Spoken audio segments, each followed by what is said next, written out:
Hello and welcome back to the Matrix Green Pill podcast.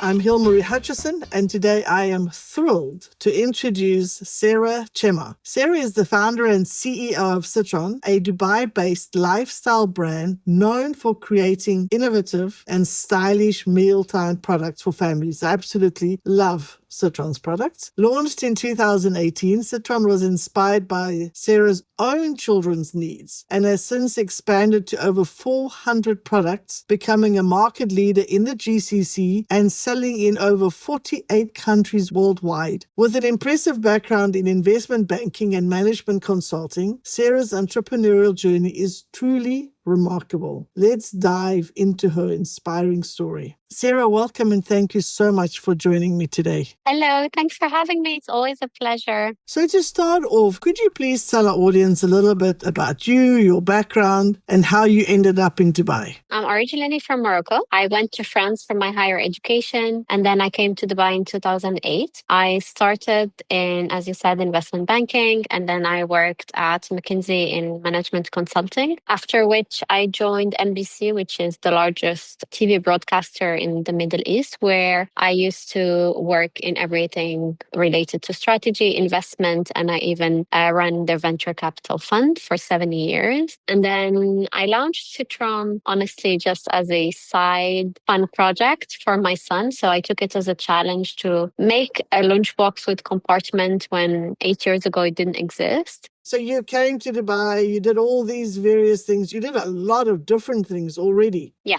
What did you say you did at NBC? Strategy and investment. Wow, so you have got a really varied background. Let's get into Citron. What was the inspiration behind Citron, and how did identifying your own children's needs or your own son's needs spark the creation of such a successful brand? Well, to be honest, I wish I could say something very fancy, but I'm just going to be honest here. So basically, my son was a fussy eater from the minute he was born. He was exclusively breastfed, never wanted a bottle. At 6 months, he refused all type of food. At 18 months, I had to drop him to nursery he was not eating. Whenever I would ask him, why did you not eat? And he would say, oh, my cucumber touched my strawberries and it became pink cucumber, so I'm not eating it. Or my rice touched my chicken, so I won't eat it. So I was that mom that had to send like small containers with and label each of them, snack 1, snack 2, lunch and stuff like that. I think the teacher were really annoyed with me at that time. It just hit me that why can't we just have one container that can fit all the small containers? This is where the idea of Citron came. I absolutely love that. So did it help him? Did it make a difference? So the first lunchbox we created had 6 compartments. And I think a lot of parents did not like it because it pressurized them to put 6 different things at every meal. For him, it was a lot of fun because every time it was colorful, it was nice. He didn't eat more than before, but he tried. So that's all I wanted him to do at that stage, is just try, nibble, and just get his palate used to new tastes. And it did work. Excellent. I love it. You had a problem for your own child and you said, you know what? This solution that I'm creating will help other parents. So you didn't just make it for yourself. You then put it out into the market. What were some of the challenges you faced when starting Citron? To be honest with you, I was surrounded with moms that were telling me, oh, my son eats soup at school. Oh, I sent him noodles. Oh, I sent this. And I was kind of the only mom with a child that wouldn't eat. So I really, at the beginning, when the factory asked me to produce 3,000 units as the minimum order quantity, I thought it would take me 10 years to sell them, but I still went ahead and did it. I was quite convinced that I was the only mom in Dubai with such a problem because I was surrounded with very good eaters and people that cracked it. Let me just go on to that question then. Once you created this first one for your son and you said, well, there is a minimum quantity I have to make, how quickly did it take hold, or how quickly did you notice an interest from other moms in this type of lunchbox? We started with 3,000 lunchboxes, as I said, which was the minimum order quantity for the factory to actually produce the product we created. So for them to put the mold in the machine and create a lunchbox was 3,000. So we had 3,000 units sent and it took us 3 weeks to sell them. And that was the biggest shock for me. The brand was not known. I didn't have an Instagram account. I didn't have a website. We just put them on online marketplaces and they just literally sold out so quickly. That's where I realized, oh, maybe after all, I'm not the only mom with such a problem. I love that you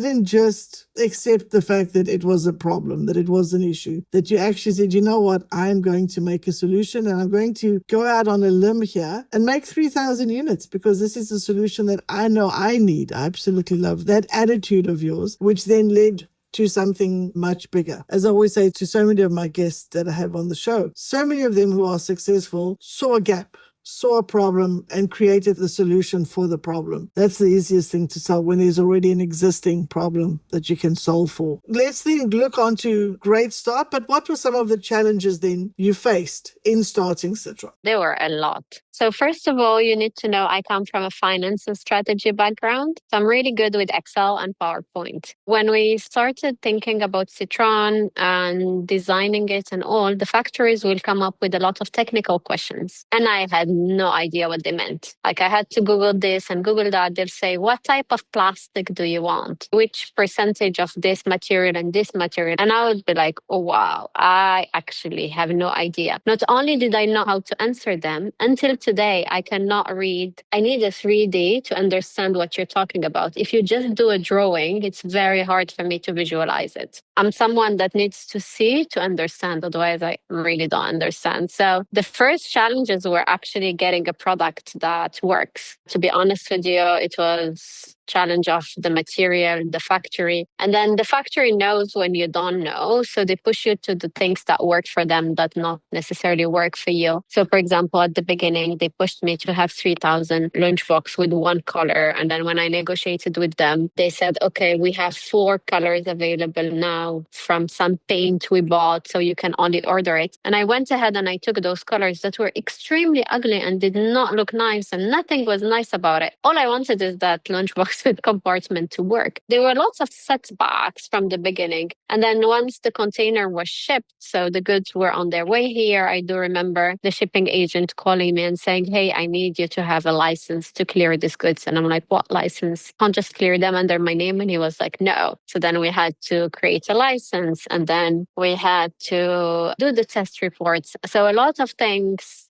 and time has been wasted somehow into my lack of knowledge. You had to learn a whole new vocabulary, a way to negotiate and navigate production regulations, things that you were just not familiar with. So it was a really steep learning curve for you right in the beginning. It was a very steep learning curve. I had no idea what was I doing. I didn't know that making a lunchbox requires a special set of tests because it's called food touching material and the regulators are very strict on them. Sometimes it's good to just get started, get going. My motto most of the time, I think when I do this podcast or they ask me, I always say, I really believe ignorance is a blessing. I truly believe that. Because a lot of time, the less you know, the more you can just kind of make it up and find a way. If today I were to redo everything and you tell me, okay, 6 years down the line, you're going to do all this, although it's working really well, there has been a lot of tears and hard work and things that did not work out. So I had to lose in some points in order for this to work. And that was a tough journey. As you say, ignorance is bliss and success is not a linear. It's ups and downs. It is. How did you grow from creating the first lunchbox to now having over 400 products? Am I right? 400 products in your range? The way we calculate the number of products, it's if you were having a Triton lunchbox, for example, it comes in 6 or 7 colors, so that's 7 products. But if you're talking about single products, out of the 300, we probably have a good 100 single products. Then each of them have different colors or stuff like that. So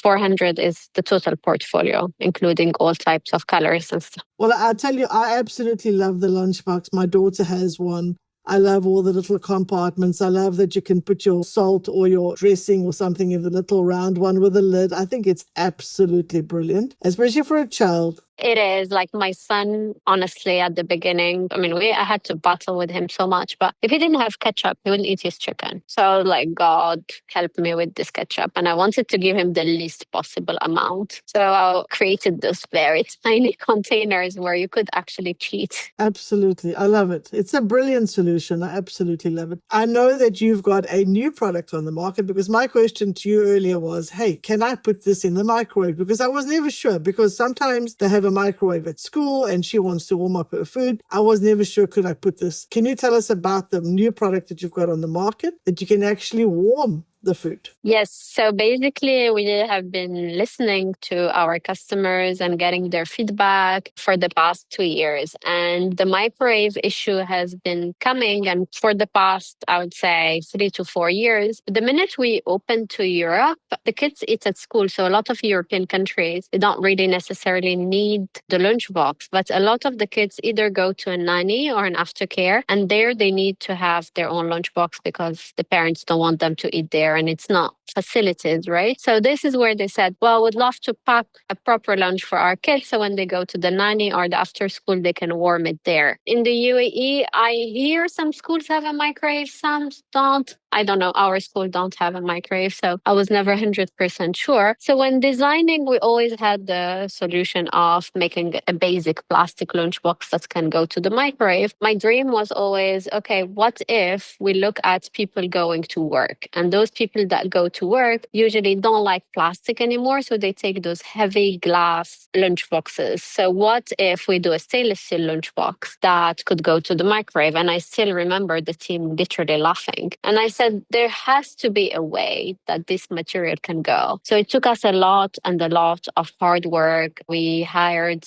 specialists that really specialize in stainless steel. We had to go to China, work with the factory, work with all the settings of the machinery to be able to make a shape that actually does not burn or melt in the microwave. It's been tested for more than 6 months now. It passed all the testing requirements. And yeah, I'm happy to say that now we sell one of the first lunchboxes made of stainless steel that goes to the microwave. That is absolutely incredible. I mean, if you'd asked me, can stainless steel go in a microwave, I would have said absolutely 100% no. No, yes. And it's a solution. It is. Basically, to be honest, the material is still the same. It's just the way they mix the material to create the stainless steel and the shape of the stainless steel itself. It has to have like some degrees rounded and straight and stuff that actually works in the opposite way of the waves of the microwave. So when you see it, you don't see all that, but inside there has been a lot of research to create the perfect shape that will not catch any fire or melt or anything. You saw a problem. You could see, as you say, glass has become more popular these days. We don't want to warm up things in plastic. Yes. So again, you saw a gap. And now you're not thinking only of children. You are thinking of a bigger audience that could use your products. Yeah, exactly. All my products come from a struggle, either from myself or for someone that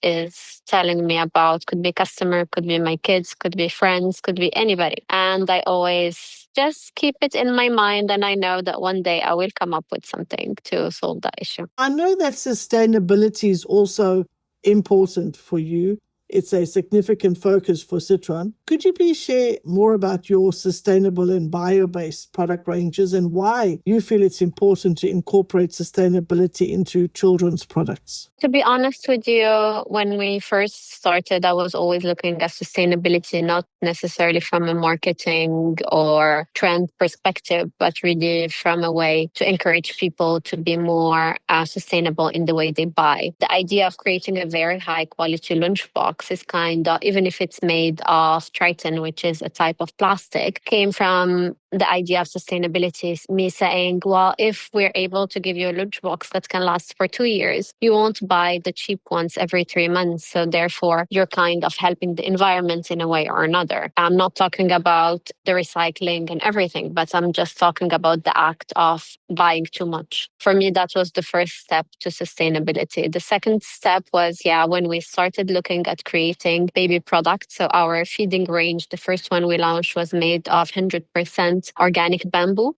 which lasts for years and doesn't break and comes literally from trees. And the factory is within a farm. So that was the first one we did. Every time we want to create a new product, we first look at sustainable material first. If the product can be functional with 100% sustainable material, then we will go with that. If not, we will see what is the percentage that needs to be incorporated to make the product functional. What I want to say by that is that our water bottles are made of stainless steel, but the lids are still made of plastic. The reason is that if you make a straw lid with stainless steel, the experience becomes really hard and a lot of kids don't want to drink from a stainless steel straw. overall, we look at functionality and sustainability in the same way. So I can't be making a lunchbox out of a material that will break because it's 100% clean. And this is something we have done in the past. And we learned that functionality is the most important thing. And if we can do functional and sustainable, then it's a winning proposition. So last year, after a lot of research, we came to find that in China, they were able to recycle plastic bottles and make polyester out of them. So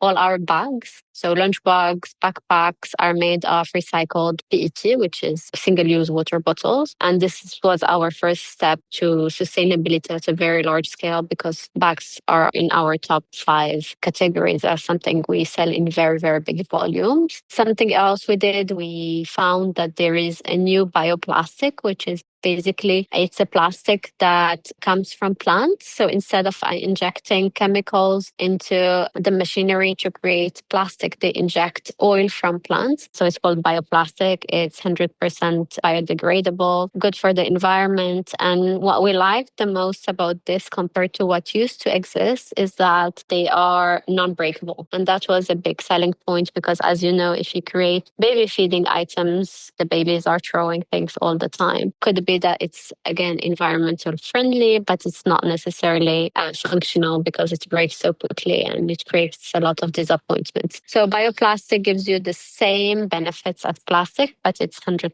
biodegradable. Somebody, as you said earlier, coming from an investment banking background, you certainly know a lot. My goodness, I mean, you know all about the different ways these things are put together. Again, that big learning curve that you have, you certainly talk like an expert. I mean, you've become an expert in how to make sure things are both organic and, as you say, functional as well. And I like the point that you made earlier that if you make something good quality, then you don't have to replace it all the time. It's one thing to make things flimsy and cheap, but then you're replacing it all the time. And then what's the point of that? I love that approach that you've taken to make something that's really quality. With so many products on the market, what factors should parents consider when selecting the best lunchbox or mealtime product for their children? It's good that you asked this question because this is something we think of a lot when we are designing the product. I would say for me, first of all, should be the quality of the plastic. So again, you don't want to buy something that you need to replace so quickly because you think your kids are going to break it, but good quality products don't break so easily. So that's your first, I think, for me, step of being eco-friendly. The second thing is something easy to use. A lot of lunchboxes are very complex for children. The locks are hard. They're not very kids-friendly. They could be adult-friendly, but not kids-friendly. I would say something easy to clean. I know this is a subject that is controversial here because a lot of focus groups, people say, well, the parents are not necessarily cleaning the lunchboxes. Why do you care so much? And I say, well, before I used to be a Middle Eastern brand. Now I'm a global brand. So I need to make sure that my clients in Europe can easily clean the products as well. So on most of our products, we make sure that most of the parts are removable, easy to put back in order for the mold not to come. So you should know that any silicone in any of your lunch boxes with the heat of the food or with any condensation will create mold. You don't see it because most of the time that silicone is colored. So our silicones that are covering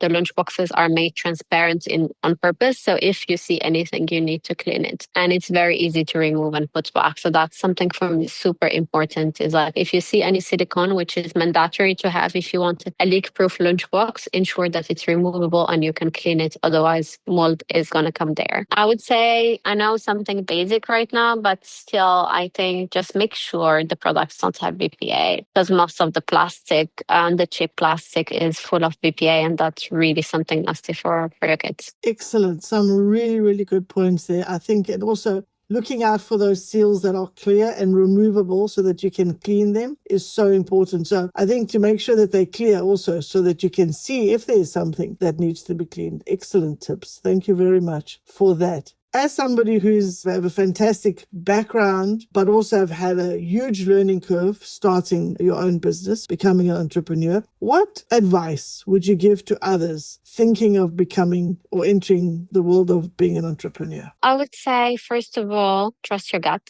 If you really believe the product that you want to do is something that is required in the market. If you see a gap, if you feel this is your calling, I would say go for it and go for it fully or don't do it. I mean, most of the people I know, they do these projects on the side and they do it an hour and they expect it to be $1 million business within a month and they just let go when it doesn't pick up. So for me, either you trust your guts and you go for it fully or just don't do it because you're going to get disappointed. I would say also don't expect to make a lot of money the first year or even the second year. Your first year should just be focused on building the brand and building your product and testing and learning and ensuring you have a solid product before you want to build the brand and the community and everything. For me, something that I really believe and I tell the team all the time and all the entrepreneurs, if we need to fail, we need to fail fast. So if we launch a new product and we're seeing after 6 months is not picking up, we give it another 6 months and then we stop production. A lot of those products were my ideas and I have no problem standing in front of everyone and say, look, I really thought that would work and it didn't work. Too bad.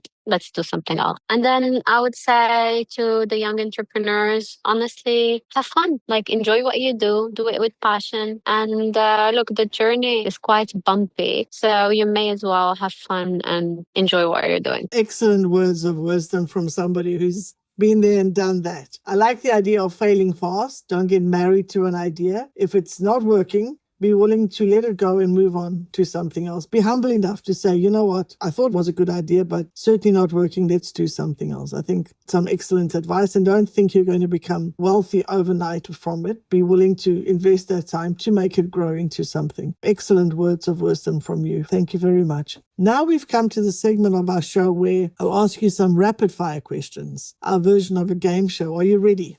Yeah. So looking ahead, what are your growth plans for Citron? We're looking at increasing our range of products in the feeding category. So that's a category where we will make stronger for next year. We are also looking at increasing our direct-to-consumer business with launching in Saudi Arabia and other GCC markets. And finally, we have few distributors we're signing in new countries that we don't serve yet. That's something very, very exciting for us. Some exciting plans ahead. Fantastic. What is your go-to comfort food? Burgers. Do you have a favorite lunchbox or water bottle that you take to work? I do take the steel lunchbox with me every day and my 750 ml water bottle. What is one thing that you do every day, no matter how busy you get? Reply to my emails, all of them. Inbox zero. I love it. Yeah. I try for inbox zero every single day. That's my goal, and that's the goal I tell my team to strive for, because it takes so much stress out of your mind when your